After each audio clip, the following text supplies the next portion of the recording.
Neil, the crazy inventor here again. I started this series on how you can come up with strategies in order to fight back against the censorship that's going on right now against the right wing. And I taught you that the left wing in previous videos taught you that the left wing and the right wing are actually the same wing.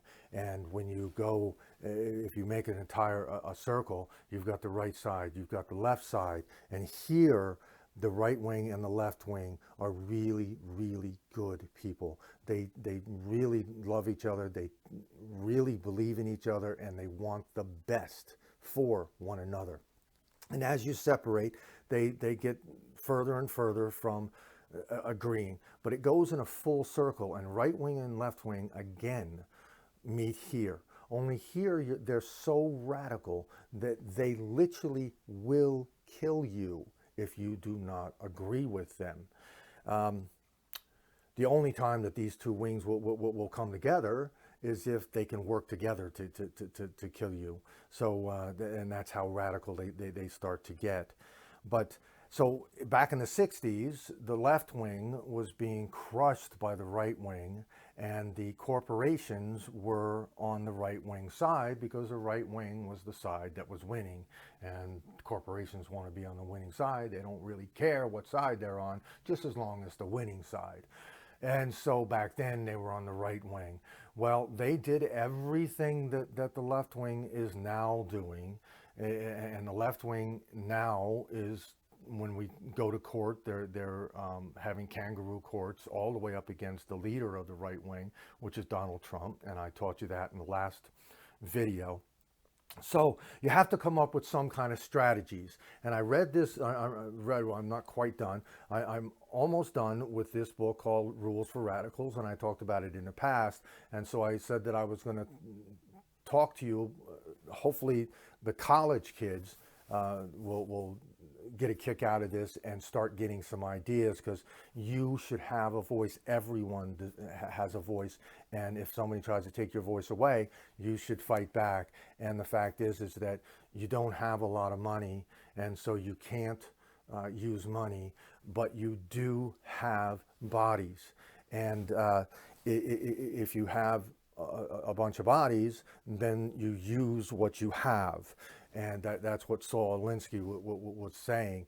And the first strategy, and this is just going to show how you go way outside of the box, is what you have to think, okay?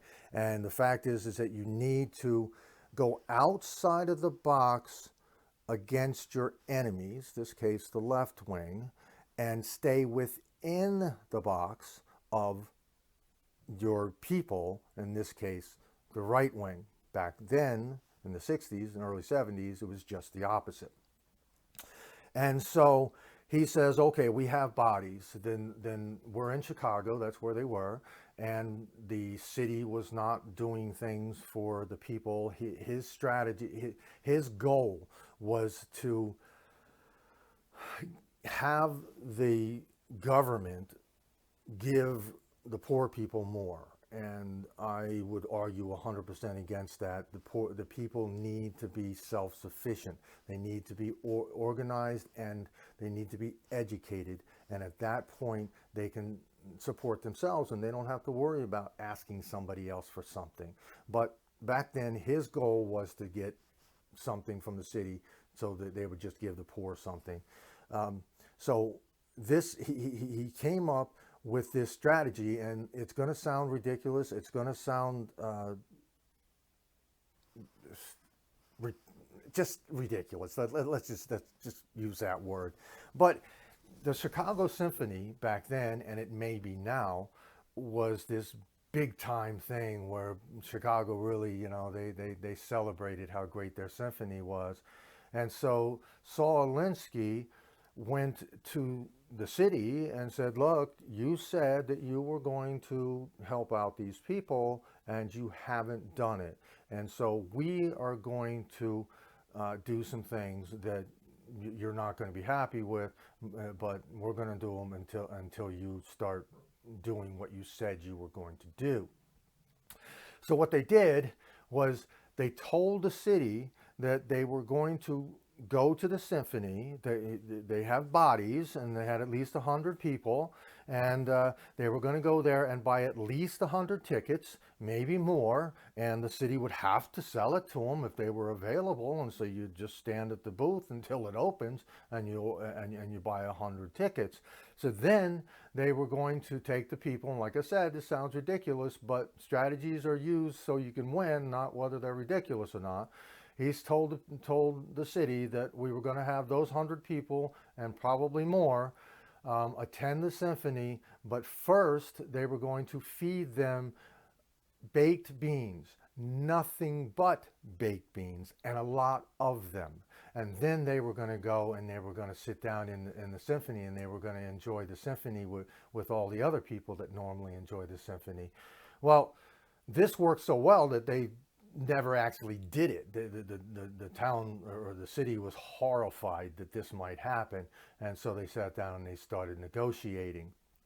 So that was one of the strategies that he came up with. So that just shows you how far out of the box you need to think in order to get Amazon and these other places to start respecting your right to decide what you can hear, what you cannot hear, what you can say, and what you don't want to say. If you don't want to say it, you just don't say it, but it's your right. And in past videos, I showed you that around the world, they are flying American flags because not of America, but because of America's founding documents. America's founding documents, the Declaration of Independence, the Constitution, and the Bill of Rights tell the human being what rights are given to them from the eternal source. You can call it the energy, you can call it whatever, but these are your rights. No one can take them away from you. And so they're flying the flag all over the world in support of America because of her documents. They want to live under those documents. So the only way that we're going to do that is by keeping our voice. So you have to start thinking of ways that you can fight the establishment. And right now, the establishment is Amazon, it is YouTube, it is Google, and it is the Communist Party, which has taken over the Democratic Party. And so we absolutely have to get our voice back. We have to stop this censorship. So the college kids especially, and anyone else that has a strategy that's so far out of the box, it's legal, it's got to be legal, and it's got to be nonviolent. But it's so far out of the box that it takes our enemies out of their experiences, which makes them panic and not know what to do, and keep within the experiences of our people. And at this point, the right wing has more than 80 million people with Trump as the leader. And so with 80 million people, we have bodies without any question. So how can we use those bodies in order to achieve the goal of just non-censorship? Just they can talk, we can talk, and let the people themselves decide. I will be covering more strategies that Alinsky talked about, and I did cover one that I had come up with that everybody buys directly from Amazon, not from a third party, but Amazon itself buys just hundreds of dollars worth of stuff and just turns around and returns it and just does it over and over. Could you imagine if we got 1 million, 2 million, 3 million people to do that? That they would have Kermit the Frog back on their site because they censored Kermit the Frog. They censored Mr. Potato Head and Mrs. Potato Head. They censored, who else did they censor Beatster? They censored Dr. Seuss because we're not capable of deciding for ourselves. Well, you're amazing, and I'll prove it. I will be back with more strategies in the next video. But my book, You're Amazing, and I'll prove it, is literally about how I was being taught that I was a slave, and the techniques that one person used to show me that I had value and I could stand on my own 2 feet. And that is exactly what you have. You have value.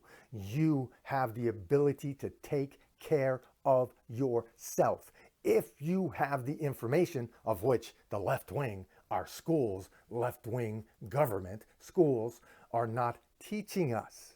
So in this series, we're going to be teaching all sorts of things, from how to take care of your body, to how to take care of your mind, to how to take care of situations down the street, whatever. And you will learn little by little how to take care of yourself and tell the establishment to get the hell out of your life. You're amazing, and I'll prove it. Thank you. See you in the next video. You're amazing, and I'll prove it. One young man's journey from being a slave to being self-sufficient. Simple analogies to unlock your life. To learn more about Neil G. Brownell's book, You're Amazing, and I'll Prove It, click on the link below. If you like this video, please hit the like button and hit subscribe to get more You're Amazing videos.